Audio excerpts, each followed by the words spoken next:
Let's go. If you smell what the Gauntlet is cooking.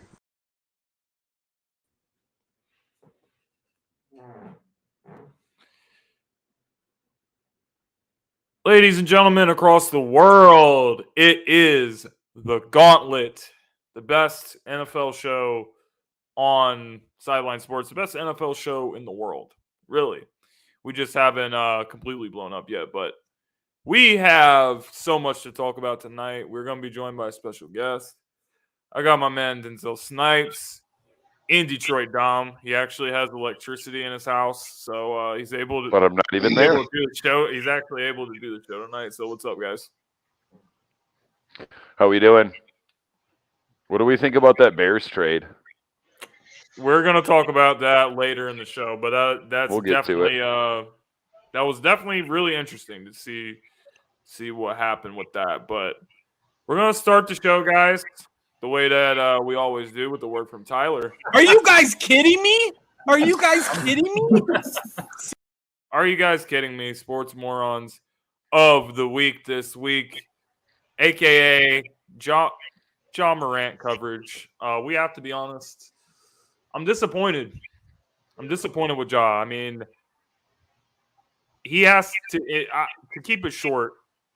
There's so much I could say to break down this whole situation.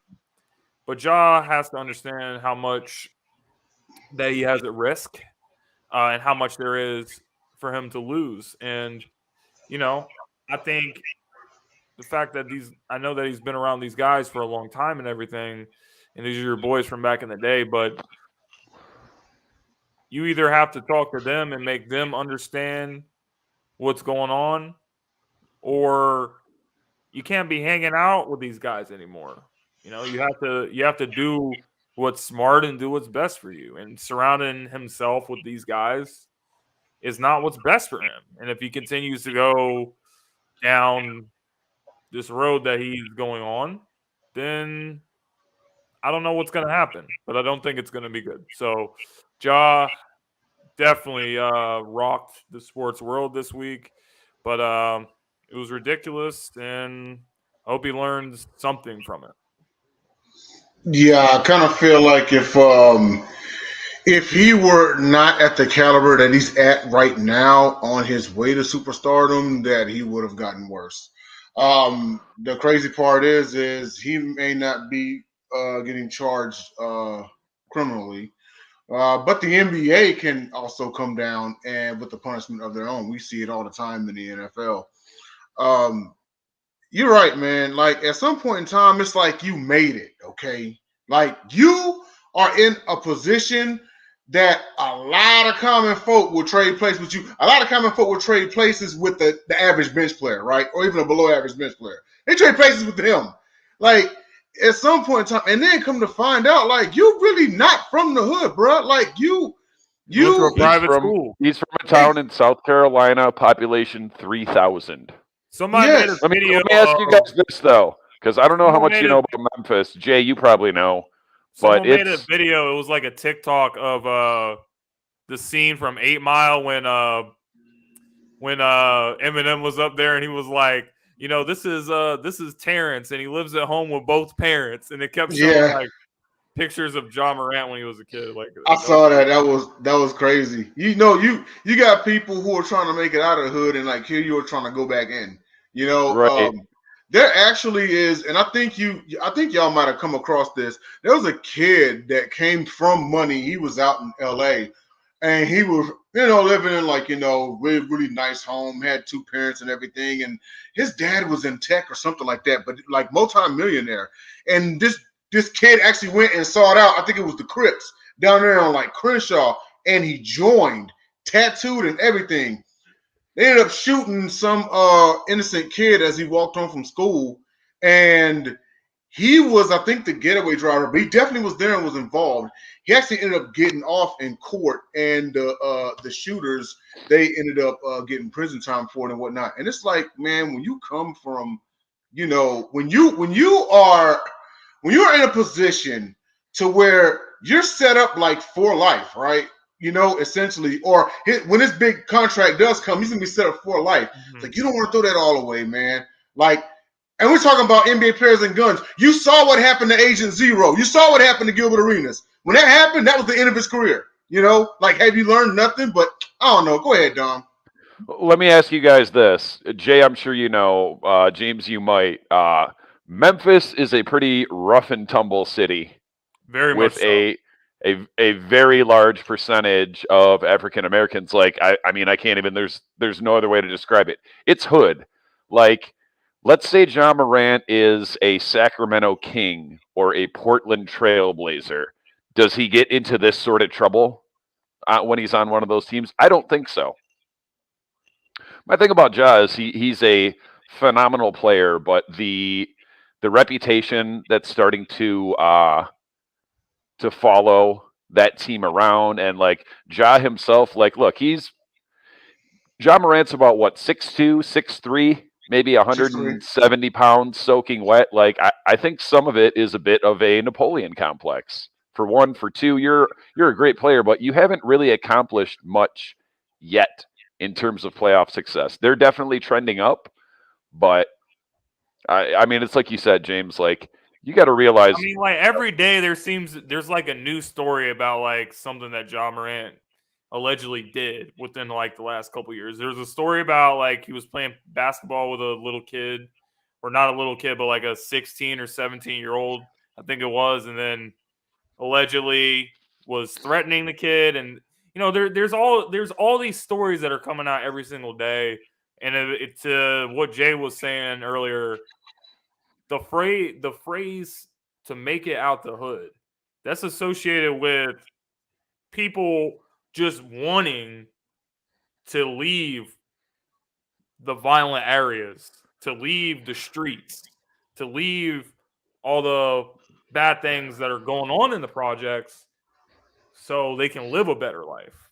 And Ja has that, so I feel like somebody has to take some responsibility. Somebody in his life, like his father, for example. His father, you raised this young man, so you should raise him to know what's at stake right now. You should know to be smart with what you have, because a lot of the other people who are looking up to you would do anything to be in the position you are. $200 million contract, setting yourself up to have generational wealth if you play it smart enough. So it's very disappointing, my job, but I think that's it for the sports moron topic, unless Dom has another one that he wanted to share. Oh, I do. It's Go ahead, then. For two reasons. For one, I get it. You love your mom.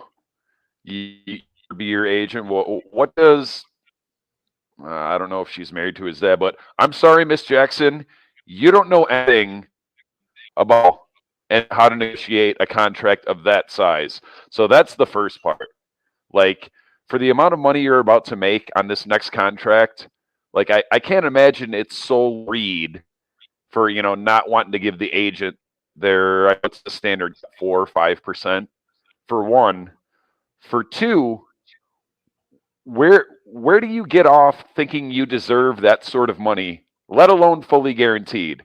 And I'm sure, him and his mom and his people will point to Cleveland with the Deshaun Watson contract, and Arizona with the Kyler Murray contract. But guess what?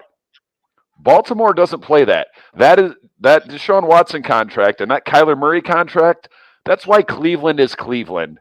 That's why the Cardinals are the Cardinals. Baltimore is a much more well-run organization, consistently contenders, and it doesn't make any sense to me on any level. And now Baltimore is like, they tagged him, but they're like, hey, non-exclusive. Like, at this point, they're done with him. The only reason they even tagged him is because they don't have a contingency plan right now. But just the fact that they gave him that exclusive, or what? No, non-exclusive.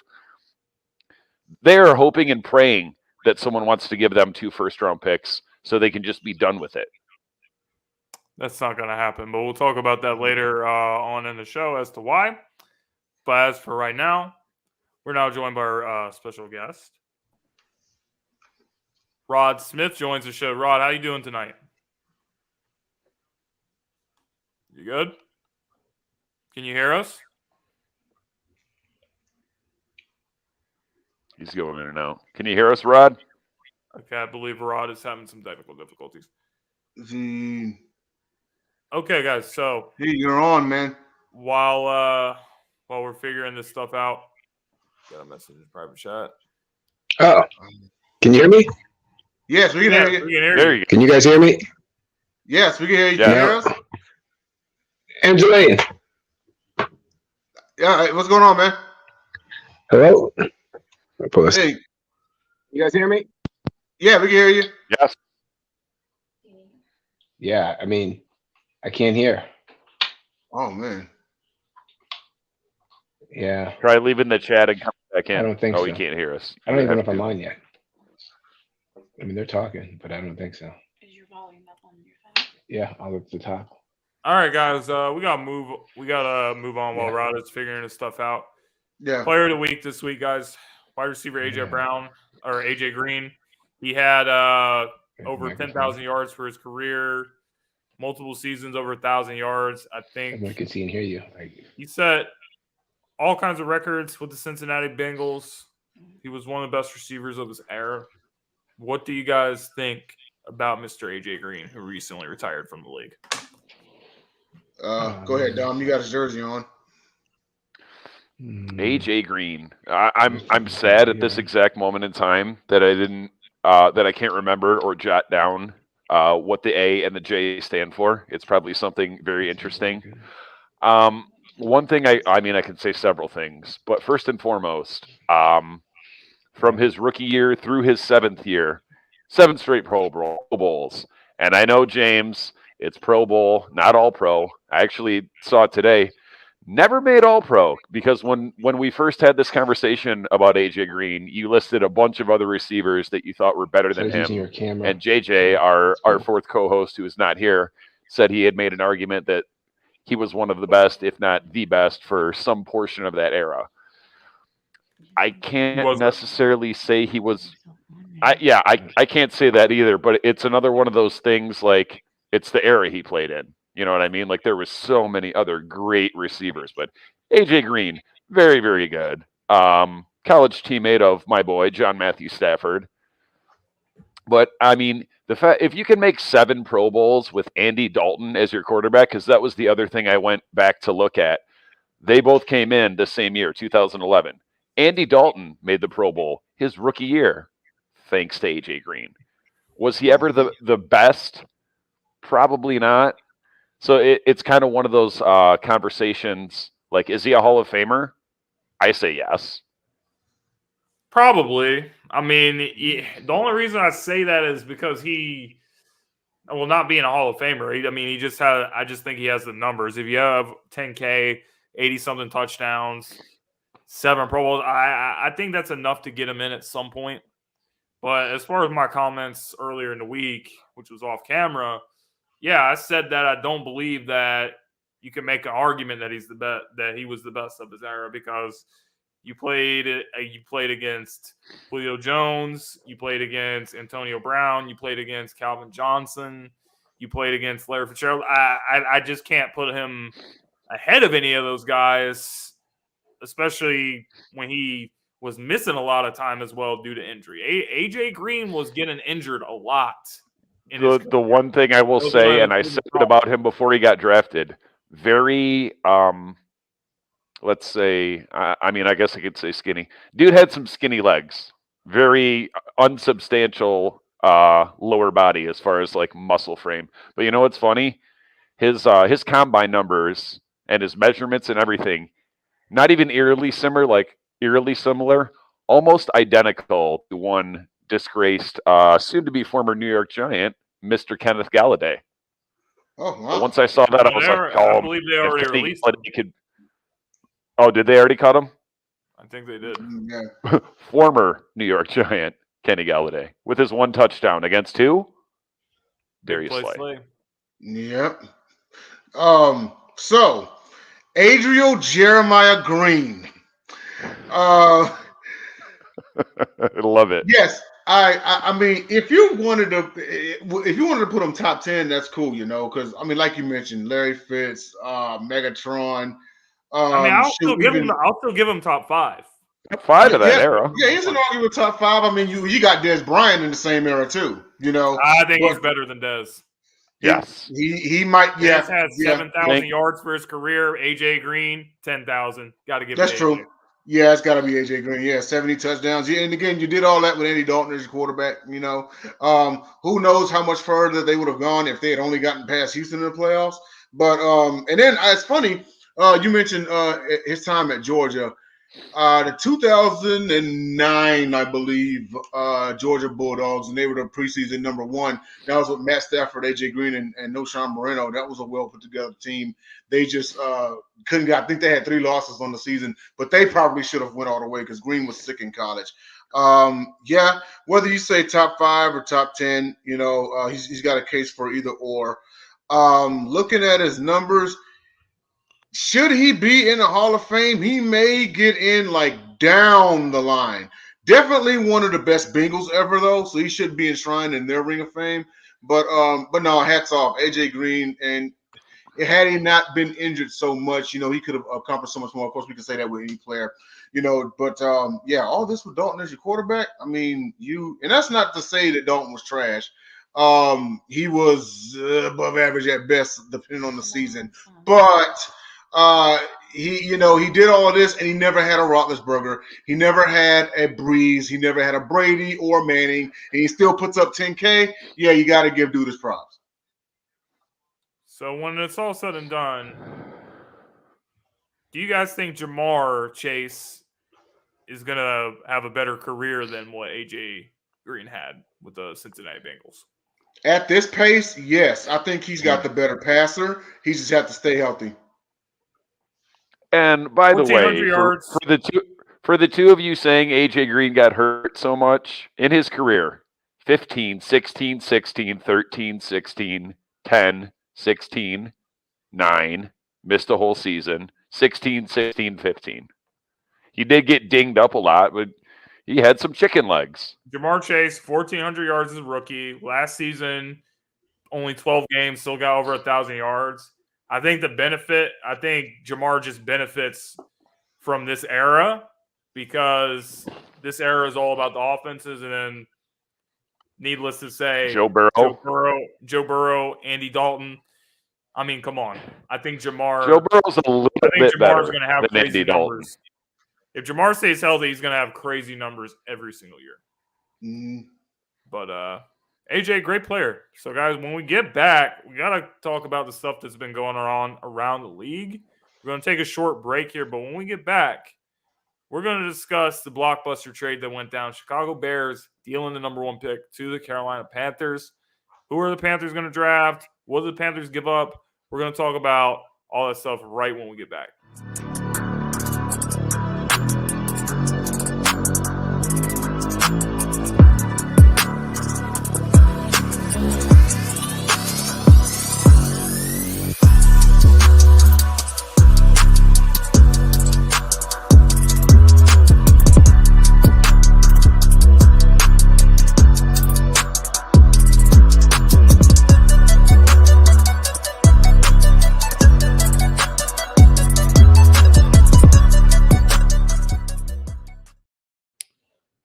Guys, the Gauntlet is back, and we're joined by special guest Rod Smith. Rod, how you doing tonight? I'm well. How you doing, fellas? Thanks for taking the time to join us, brother. There you go. I know, right? Golly. You got your sound on now. Yeah, sounds good. I know. I know. Sorry about that, fellas. We usually do a little bit better than that. How's everybody doing? We're doing fantastic, man. Doing well. Doing awesome. Yeah, we got a lot to talk about tonight. My brother actually just called me. I was having dinner to let me know about the big trade. I mean, we could talk about this for hours. What was your thoughts on the trade?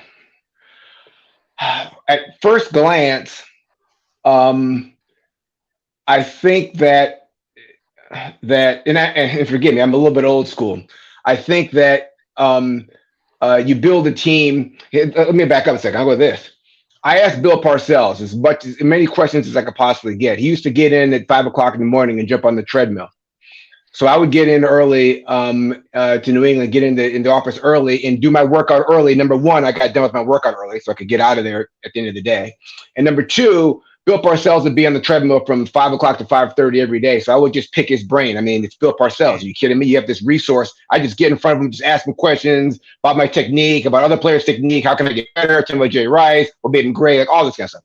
And I asked him, I said, listen, how do you build a football team? Just give me like the basics. Like, I'm giving you a blank slate, new team. You're building it from the ground up. Like, tell me some of your thoughts. Like, how do you build a football team? He said, well, number one, I want a quarterback that has 40 starts or more, and that has won over half his games.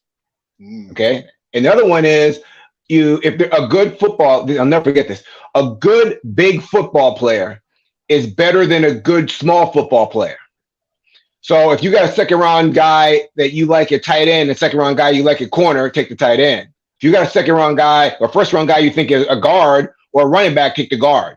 A good football player. So, and you think about that, you look back at Bill Parcells and the Giants and the way they built in Coughlin and the way they built their ball club was from the lines out, right? From the offensive line, defensive line, and then work outwards. All that long story because I think the Panthers might be better served drafting big guys. I mean, even if you want to move down from 9 and try to get maybe a lineman in the late first round, get another guy in the second round, but like bring in 3 bigs. You know what I mean? The quarterback isn't great, but he's good enough. Especially when you're not blocking people up front. If you're not, I mean, listen, look at all the playoff teams. Look at the Final Four. All 4 of them can get after you on the up front. You know what I mean? And even though the Bengals were diminished with the injuries, I mean, they got a quarterback that's getting rid of the ball in 2.97 seconds. So you know what I mean? Like you're not sacking him anyway, right? And they got great wide receivers. The ball's coming out fast. They're well coordinated. But a long answer to a short question. But I think that I mean, we'll see what they do.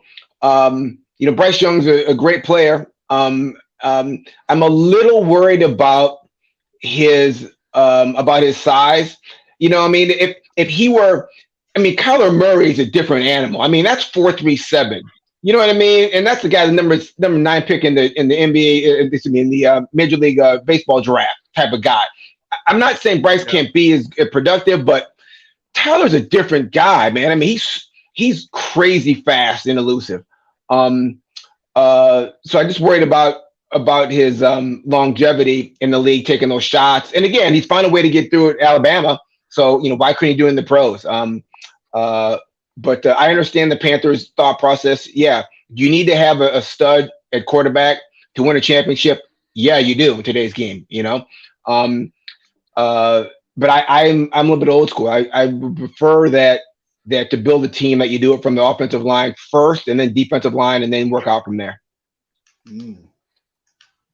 Yep, great teams are definitely built in the trenches. So for me, I think when I look at this trade, the Carolina Panthers, I think they gave up too much. Obviously, you want to go up and get a guy to build your team around, but you trade away your best wide receiver, DJ Moore. You trade a first rounder for next year, a second rounder down the road. Could you have stayed at number 9 and maybe you didn't get the exact guy you want? Maybe instead of CJ Stroud, you get Will Levis or something like that. I don't think that it's a good situation. I don't think it's a good situation to trade your best receiver and just have a rookie quarterback and, make him do everything. You got to have some kind of weapons over there, and they really don't. Oh, you don't no faith in Laviska Shenault and Terrace Marshall? Because that's your number 1 and 2 right now with their pretty much, yeah. I mean, you gotta have faith that you gotta land D-Hop, who's wanting out of Arizona, and that's a big dice roll.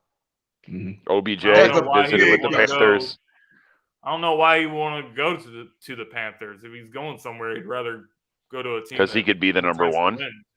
But do you want all the stuff that comes with him? And that's my issue with it. Like you said, for 1, they gave up too much. For 2.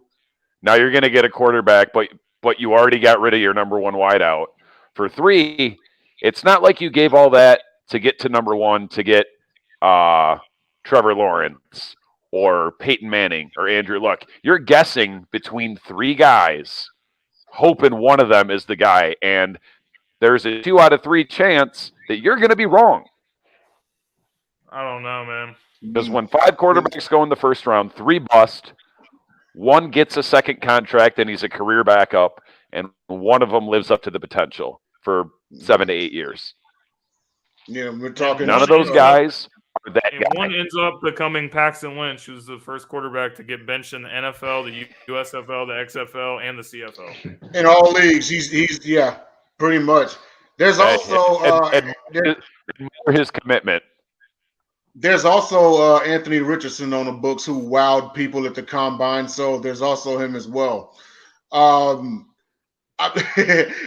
Stroud. I mean, I like the idea of Stroud, and I know that the thing that concerns people with Bryce Young is the size.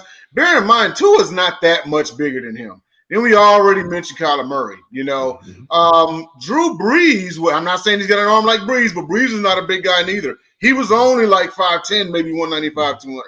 You know, but Drew Brees lasted as long as he did because he had an awesome line. So going back to which the Panthers do not.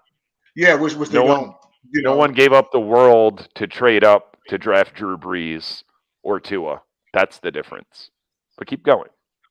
No. And solid point. You know, Brees was able to last as long as he did because he had a stellar line. But the Panthers, of course, don't have that.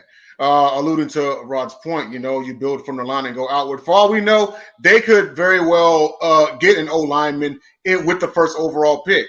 Would that be exactly out of the question? Not really. I mean, I know they need a quarterback, but he also needs protection. So, I mean, it's anybody. It's anybody. We've seen crazier things in draft history, but me personally, if I'm the Panthers, I go after Stroud or Young. You know, but hey, they haven't had the greatest decision-making front office in recent years.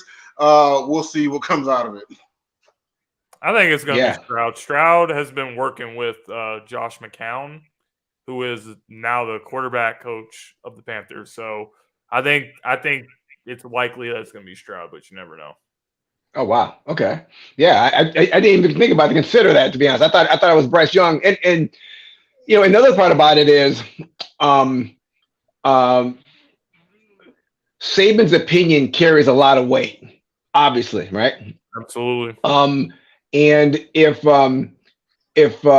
Saban is telling GMs that this kid is a superstar and the best quarterback he's ever coached, and durable and better at avoiding tacklers than you may think from the outside looking in. He sees them in practice every single day.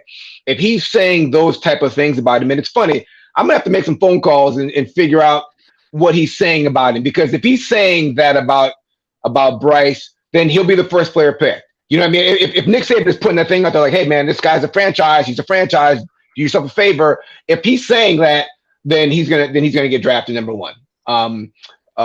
His opinion carries that much weight with the guys in the league, and he has an environment at Alabama that is similar or better than what we had at Notre Dame in the late 80s, early 90s when I was there, and you know, when you're putting 6, 7, 8, 9, 10 guys in the draft year after year after year, the competition inside of practice is so intense.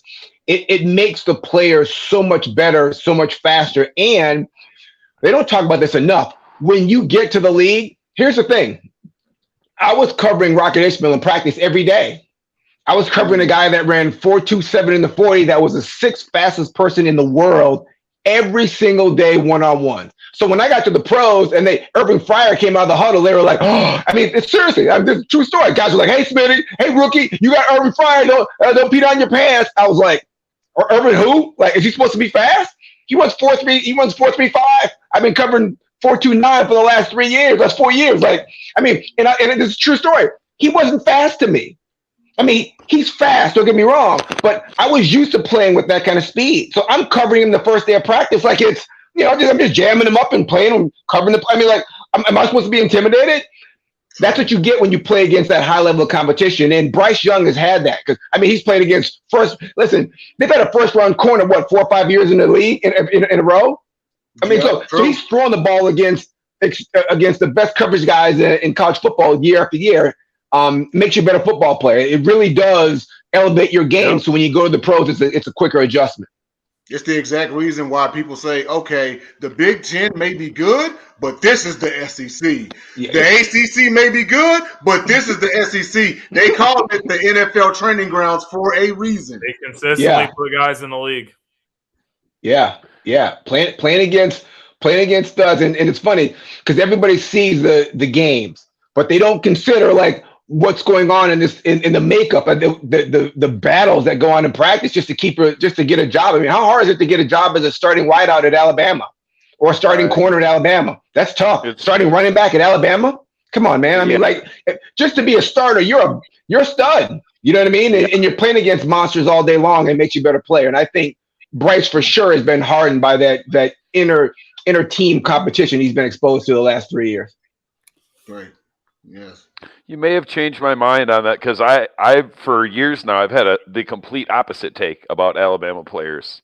Like I'm real suspect on any of them because you're surrounded by guys that are going to the NFL. So where's your motivation to get better? I've said for a few years now that I think a lot of Alabama players peak in high school because where's your motivation to get better? You're surrounded by, an O-line of 5 guys.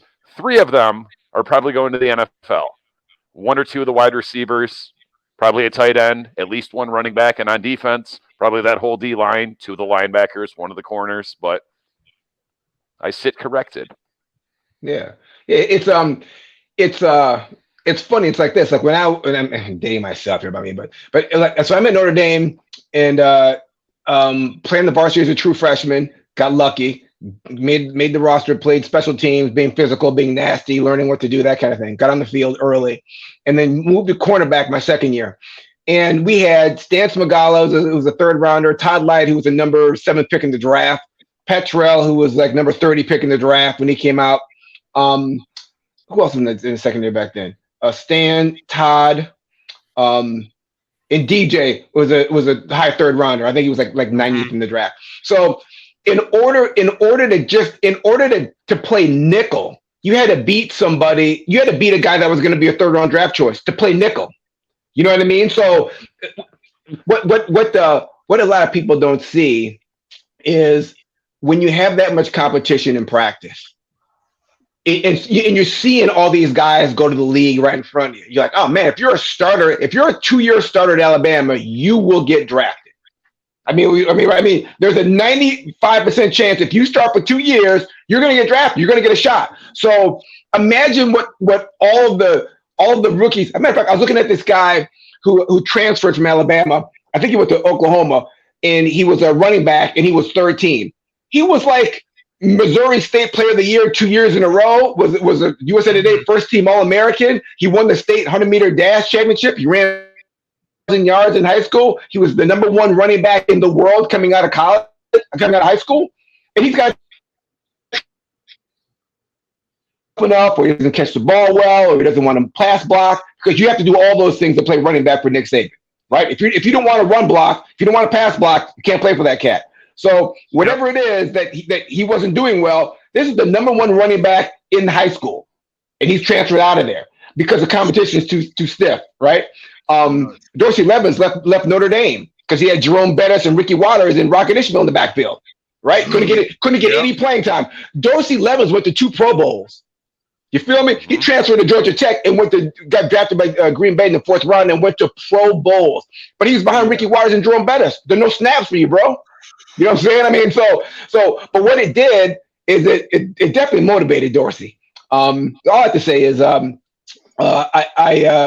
would bet that Nick Saban, again, if it's Bryce, has been saying a lot of positive things about Bryce, and the competition that he faces in practice has been second to none. All right, guys, we're going to move on to our next topic. So let's talk about our man, Lamar Jackson. Thoughts are with JJ, who wasn't able to do the show tonight. He's dealing with a personal matter, so thoughts are with him. Lamar Jackson signed to the non-exclusive tag, meaning that teams are free to negotiate with him, but the Baltimore Ravens can match any of the offers. And if Lamar is going to accept an offer, then the Ravens would be getting 2 first-round picks. So when you look at this whole situation, the leverage has completely shifted to the Ravens because the Ravens are pretty much in control of everything here. Yes, Lamar, you know what? You can negotiate with these other teams, but in the end, the teams are not interested in negotiating with you because they don't want to be handicapped. They don't want to be giving up first-round picks just to sign you. And then the other thing is this. The other thing I read with Ian Rappaport is whatever teams offer, if you're going to offer Lamar, let's say you offer him a contract for like $50 million, that cap space is gone. That cap space is gone regardless. So it puts the teams in a situation where they're not really able to negotiate with any other of the free agents while they're waiting for Baltimore to potentially match it. So that's another reason that they're probably not going to want to deal with all of that. So complete leverage move by the Ravens. Leverage is shifted completely in their favor, and I think when it's all said and done, they're going to figure something out, and Lamar's going to end up staying with the Ravens. But, yeah, I don't think it's as simple as everyone – a lot of people are upset that, all these teams are backing out of Lamar. I don't think it has anything to do with that. I think it just has to do with you're handicapped with cap space because you have to wait for this team to approve any of the deals, and then you got to give up draft picks. Nobody wants to do that. So I think that's what the situation is. How I know that his market. Go ahead. I'll make it quick. Oh, you know how I know that his market is cold? His market is Vegas not cold. has the Lions as the odds as the highest odds to acquire Lamar is the Lions. We don't want him. His market is not at all. Not cold. It's not about Lamar. It's about the situation. It's about business. It's not about Lamar. People are not going to look at a guy that's 26 his contract, years old. nor the player himself. They're not going to look at a guy that's 26 years old, Dom, that's won a league MVP and say, "Oh no, we don't want that guy." Nobody does that, especially when you have teams that have been, so we're talking about regular season awards again. Especially when you have teams that have been dealing with mediocrity at quarterback for as many years as they have, like the Atlanta Falcons have, like the Miami Dolphins have, like a lot of these teams that are quote-unquote backing out on Lamar. They're not backing out on Lamar. They just don't want to be handicapped with their cap space, and they don't want to be handicapped with draft picks. That's what it is. Let alone a fully guaranteed contract, which is what he wants. Reportedly. Rod? We don't know that. Yeah. I think Lamar, if you're listening, get a real agent. Rod? I'm listening. It's a little sad, to be honest, for a guy that's put that much heart and soul into a ball club to be in this situation, not to have been rewarded by now is catastrophic. And obviously, like, a $50 million a year guaranteed contract, solves a lot of problems. But, yeah, of course, if the team is leaking it around the league that they're going to put this the non-inclusive tag on him, it's gonna cool the jets of anybody that's looking at him. Clearly. And I don't know this for a fact, but I would bet that happened. They said, listen, don't bother with him because we're going to franchise him. And other GMs know who's saying it to him and they trust him. And so they don't make the move. There's a bit of collusion going on, quite frankly. And it's going to be interesting to see. Could it be possible for Lamar to sit out? I mean, could he just say, listen, he's got a couple $1 million in the bank. Like, I'll just sit out the season. I'll get a little healthier. Maybe I got a bad back or a bad shoulder we don't know about. He's nicked. As much as he runs the ball, he's always hurt, right? So maybe just say, I'm taking a year off and do a Le'Veon Bell and come back next year as a free agent. How much money does he lose? Le'Veon. Yeah. Listen. Listen. I know. Not well at all. A little bit different animal. But I gotta be honest with you. I can't help but look back on this. I know this isn't effective, but I cannot believe it got to this point. But here we are. I don't know if Lamar is going to be without a long-term contract, if it's going to work out. You know what I mean? I mean, there's so much bad blood there. And listen, I think he could have gone last year had he wanted to. You know what I mean?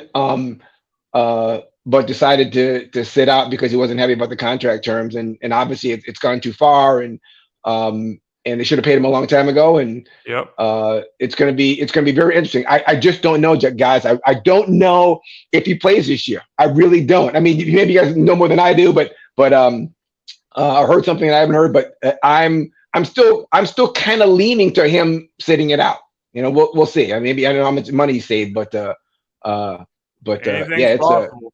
Think about this, because this just occurred to me the other day. Remember the last time the Ravens gave a quarterback a huge contract? Don't even do that. Don't remember that? Be disrespectful like that and compare Joe Flacco to Lamar Jackson, because that is ridiculous. Joe Flacco's got more playoff wins in one season than Lamar Jackson will probably have in his life. Just saying. Baltimore is a well-run organization. They're not Cleveland. They're not Arizona. They're not giving that kind of contract out. They're just not. Nobody's giving that kind of contract out. He's regressing.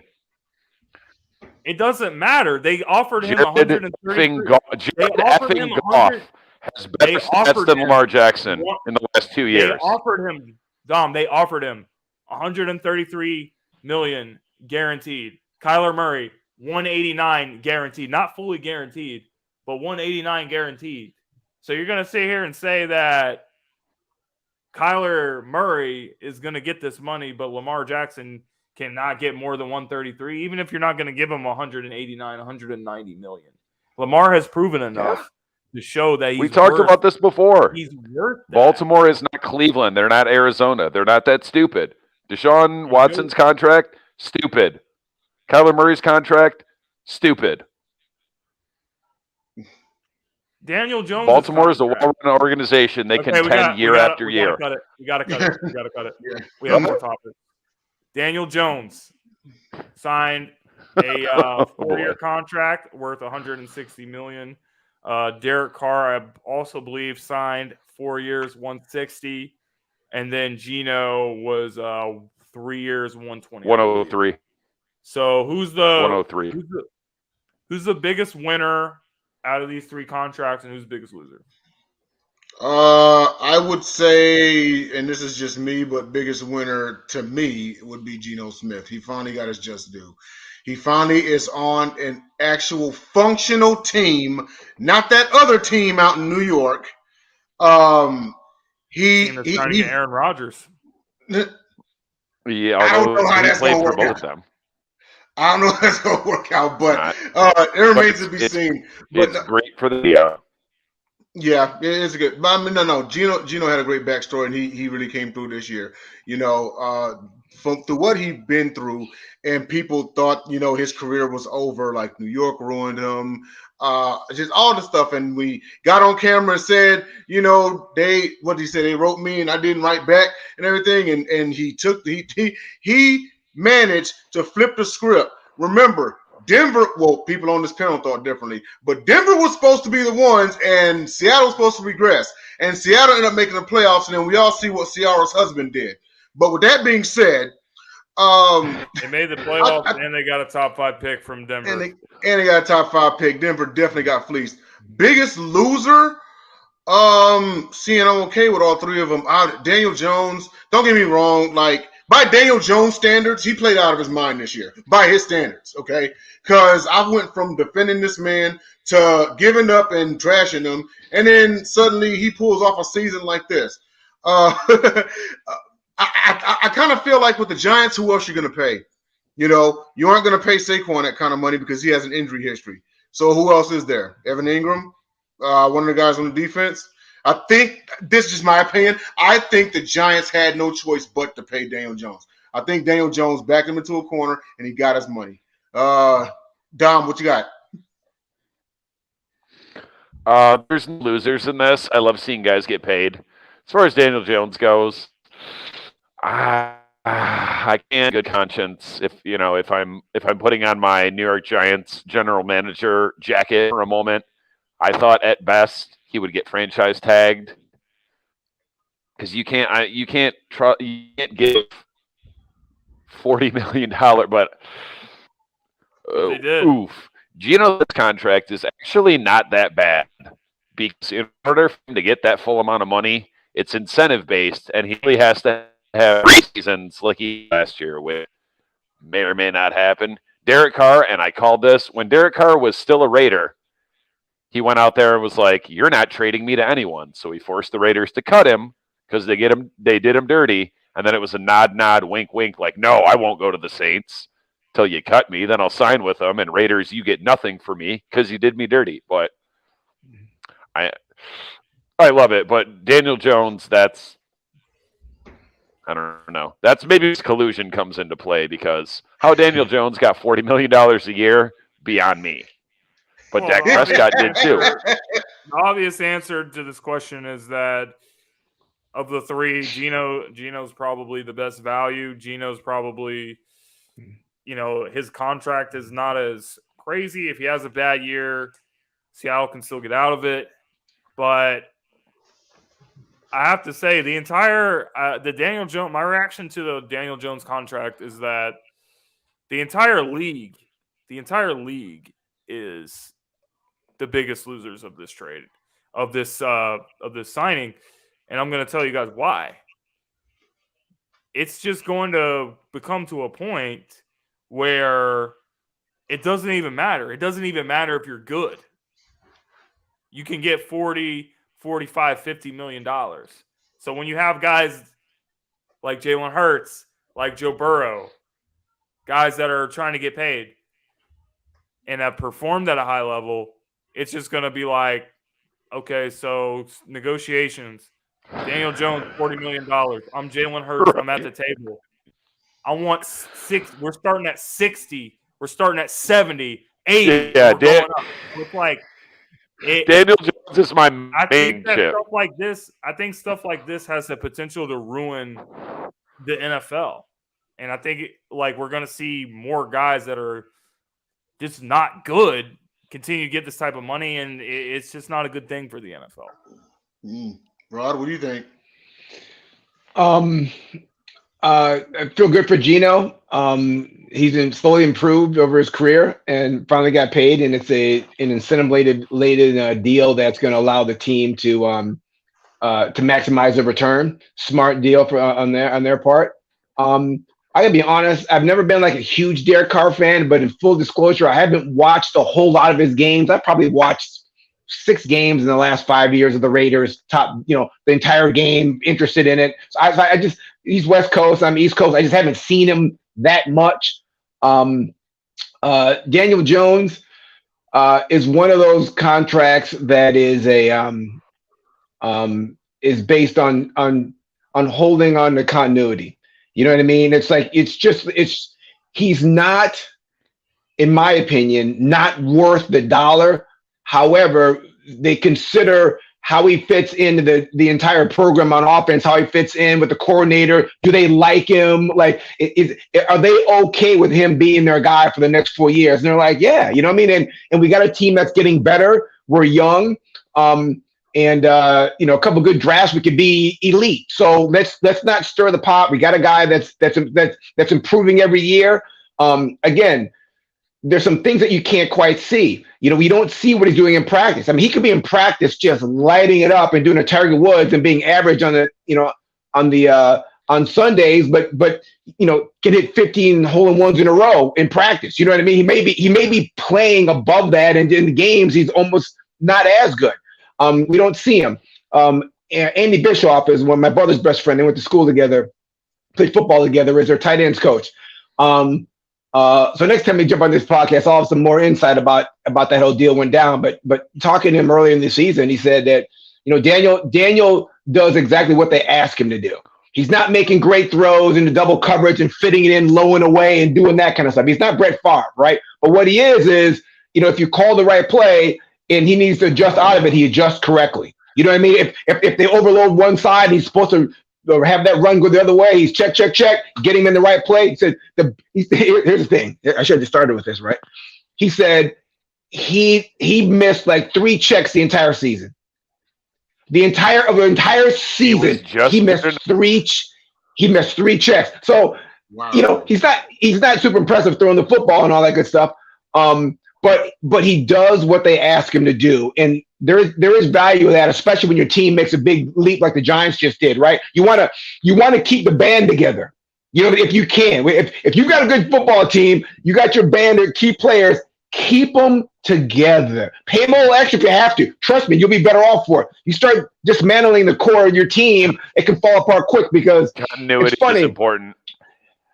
Exactly, and it's funny because a lot of fans don't realize this about the game. I mean, it's probably the same with any other team. Is that there are always 2 or 3 guys that really set the tempo for your ball club emotionally. And 2 or 3 guys that set the tempo for your team in terms of studying and getting prepared for games. There are 2 or 3 guys in every team that lead the physical charge, and they're not your best players. Okay, a lot of times they're not. They're your left guard or somebody. He's always mean in practice. He's always physical. He's always starting to fight. He's the first guy to get aggressive, and he gets the whole offensive line geared up and ready to go. He might be your 3rd best offensive lineman, your 4th best offensive lineman, but if you lose him, you go from the 2nd best offensive line in the league to 20th, because all of a sudden the rest of the team is not as physical, because the guy that used to start the fight in the warm-ups, he's not there anymore. So they're not gassed up. You lose that. So Daniel Jones could be that guy. He could be the cog where he missed 3 checks all year. Gentlemen, I mean, you kidding me? That's worth about 2 wins. That alone is 2 W's. All right. A guy that's just that efficient at the line of scrimmage, getting you in the right play. So Daniel's doing things that don't show up, on film that are helping his team win. And I think it's just keeping the band together, continuity. All right, guys, so we're going to wrap up the show now. We're going to go to our last topic, non-sports related topic. It's where we talk about things outside of sports. So Jay's idea, again, this week, he wants to know, guys, what is the main reason for failure from relationships and marriages? 41% of marriages in the United States ends in divorce. So that was a very high number. So, Jay, what are your thoughts? What do you think is the biggest cause? I thought, oh man, honestly, in my opinion, I think it's selfishness. You're right on that stat. 41% of marriages end in divorce in the United States, and the United States actually ranks 3rd in the world in divorce. So that's a huge problem when you take a look at today's society. I think a lot of it has to do with selfishness. I think a lot of it has to do with there's just someone in a relationship, be it the woman or the man, that think that the rules of life don't apply to them, but they all apply to whoever they're with, and that's where you get things like, infidelity and obnoxious spending of other funds, driving them into the poorhouse, narcissism, abuse, you name it. When people have that mindset, they just tend to think like, hey, I can do whatever I want with no reprieve and no repercussions. And then next thing you know, they look up, it might be several years later, it might be 10 years later down the line, and realize they made a big mistake because their partner finally had enough and they left. And it's like, man, if I would have just thought of the other person, if I would have just considered their feelings, if I would have just taken their thoughts and their leadership even, or their driver or whatever into consideration, and not just think of me all the time, I would still have them right now. And there's some people out there, believe it or not, they don't learn the first time. They're on like 3rd or 4th marriage, So, but no, I think a lot of it actually has to do with selfishness. It will always come back to bite you. What do you think, Dom? I can't say specifically that this applies to relationships, but marriages, the reason why so many marriages fail is because there's only there's only one good real reason to get married.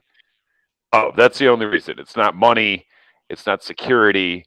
It's not, she's got insurance and I don't, so we're going to get married so I can get on her insurance with my kids or vice versa. That's why marriages fail. Relationships fail because it's mostly lack of communication and or like kind of like Jay was saying, it kind of alluded to hypocrisy. Like the worst thing ever, because I can let a lot of things slide. I'm actually a pretty laid back guy. But it's like if you do something that would upset me, even though I don't get upset, and then you turn around and do the same thing, and then you wonder why I'm mad, it's like, well, you already knew what the deal was. But don't get married. Don't even be in a relationship. None of it. It's a trap. All right, well, I'm going to hit you guys with something different. My reason, what I think is the biggest reason, or arguably one of the biggest reasons, I think it's a lack of intimacy, and I think terrible sex is part of the cause of that. Because if you're in a relationship with somebody, you're supposed to love somebody. Having sex is not just about doing it just to do it. You know what I'm saying? Like it's a form of art. That's why sometimes when you have sex, like, it's so passionate. You're communicating. I'm trying to be serious right now, but like you're communicating something, and that's why they call it like you're making love to them.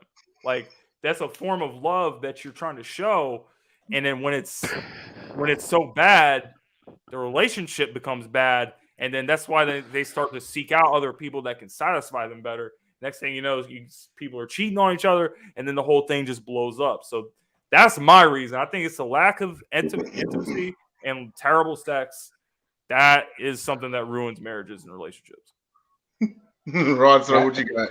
I go along with. I'll be short on this one. Like, shout out to Rod for keeping us. I've got a fiance, and she's fantastic. I was married before, and divorced. It was super clean, and we just didn't get along with each other anymore. But I would say that I think the reason why my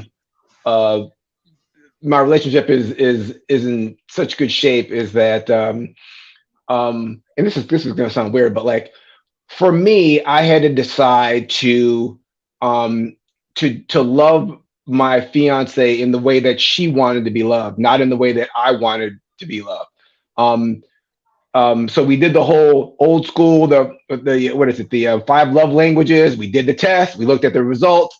And the way she likes to be loved is different than the way I like to be loved. So the way I like to be loved is acts of service. All right. So she's great about doing acts of service. And I'm telling you, it's crazy. Like I literally can feel like the love coming off of her because she's doing these things that she knows that I like.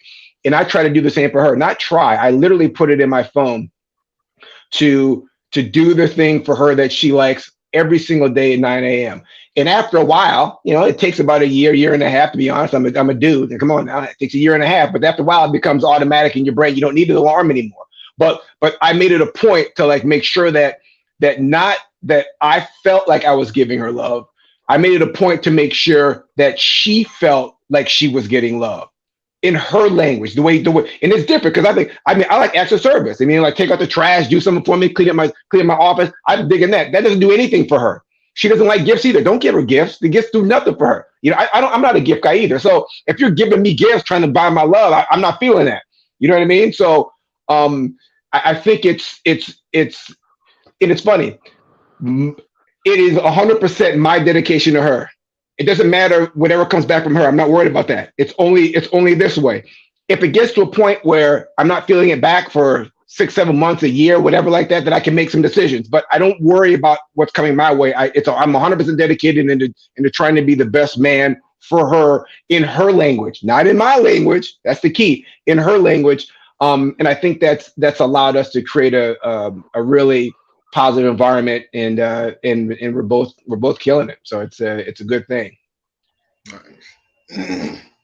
Absolutely. So that's going to wrap us up here for tonight. Rod, we just want to thank you for taking the time to be with us tonight.